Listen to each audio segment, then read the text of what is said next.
Okay, so you've got your camera, you've got your lenses, you've got your flashes, and you need something to carry all that gear around in. So today we're going to be talking about camera bags. This is part 7.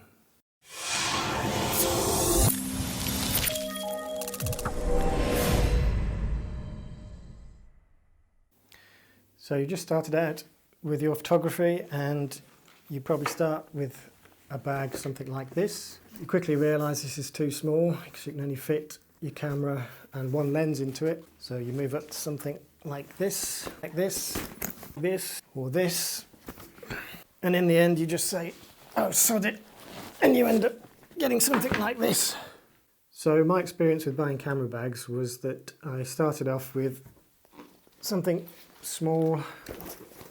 It was this Low Pro. I shall put links down below to any bags that I recommend and that are still available. But I started off with this Low Pro bag, which was about the right size for an entry-level DSLR with a lens attached and a flash down the side there. I then jumped to a significantly larger bag. This is a Mantona, I think you pronounce it. This is quite a rigid bag. One of the things I'm not keen on with this bag is that even when it's half empty, it's still quite bulky when it sits on your waist.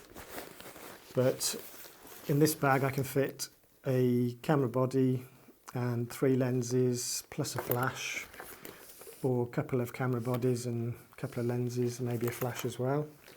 When that got too small, for a while I used this Amazon Basics rucksack, which will fit 2 full frame DSLRs with sizable lenses on them and a small additional lens and a flash. The advantage of the rucksack design is that you can spread the weight evenly across your shoulders. These are great if you're a landscape photographer and you're going to go over rough terrain. You're going to be doing a lot of walking. The downside is accessibility to your kit. You have to take the rucksack off your back to gain access to your equipment. The next bag that I went to was the Think Tank. This is the Think Tank Airport Security 2. This is, I think, the largest of the Think Tank roller bags, and this bag is the one that I take when I shoot weddings. I can get the majority of my kit in a bag of this size. Advantages of this, it's on rollers, so you don't have to carry the weight on your shoulders, and it's built like a tank. Downside is if you're going over any rough ground, you're going to have to lift it. It does have straps, but you're not going to want to carry this on your back for any length of time. This bag also has a cable that will enable you to secure it to, let's say, a tree, for example. So if you need to leave the bag, you can lock it to a tree and you can then lock the zips closed here. There's a combination lock here, so that's very handy if you're shooting a wedding and you can't keep your eye on your equipment at all times. But the bags that I've purchased most recently have been these 2 Think Tank Retrospective bags. These are very well made bags. I like that if you don't have a lot of kit in them, they do compact. They don't sit as proud from your waist as something like this does. Although this Mantona does have more padding to protect your gear. But these retrospective bags, I mean, they do, I'm not going to do a detailed review on them, but they, in my view, they give adequate protection for DSLRs, which are pretty robust anyway. This Retrospective 5, I believe it is, if not I'll correct myself above.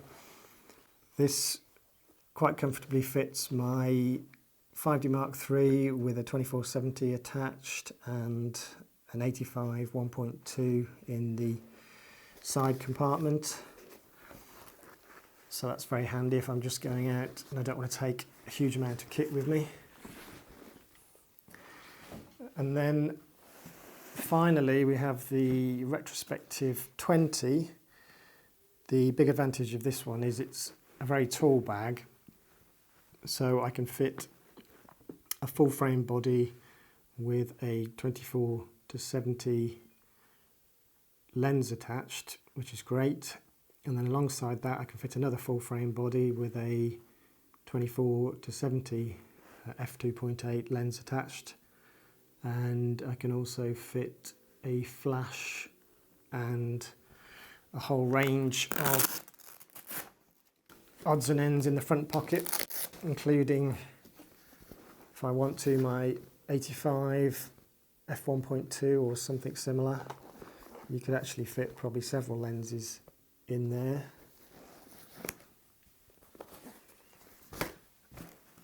And again, sits quite comfortably on the shoulder,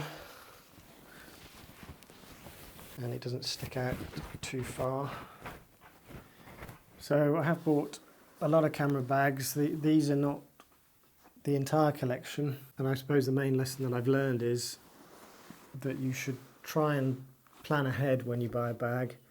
It needs to be not only big enough for your current camera kit, but for any kit that you might be buying in the future. If you do end up with bags of several different sizes, that's not necessarily an issue.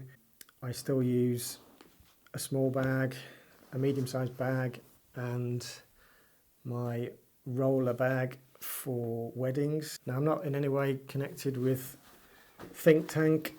My channel's too small for them to be interested anyway, but it just so happens that the 3 bags that I still use regularly are all Think Tank bags. Think Tank are well respected in the industry. I think they're pretty much thought to be top of the line in terms of camera bags. They're not cheap. Even these smallish bags, I think they go for about £150 roughly, somewhere in that region. But they are beautifully made. They're very sturdy. They have some nice features.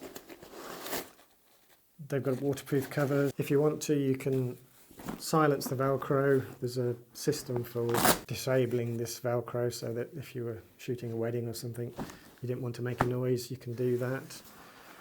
And they're very popular amongst professional photographers. The 20 I just love because I can get the 2 full-frame cameras, one of which has got the 70-200 attached. And they're just a very nice, well-made bag that doesn't scream camera bag. So they're quite discreet if you're in a place where security might be an issue. Anyway, this wasn't meant to be a detailed review of any particular bag. It was just to point you in the right direction, give you an idea of what sorts of things to think about when you're buying a bag. As always, I hope there's something useful in there, and please like and subscribe, and thank you for watching.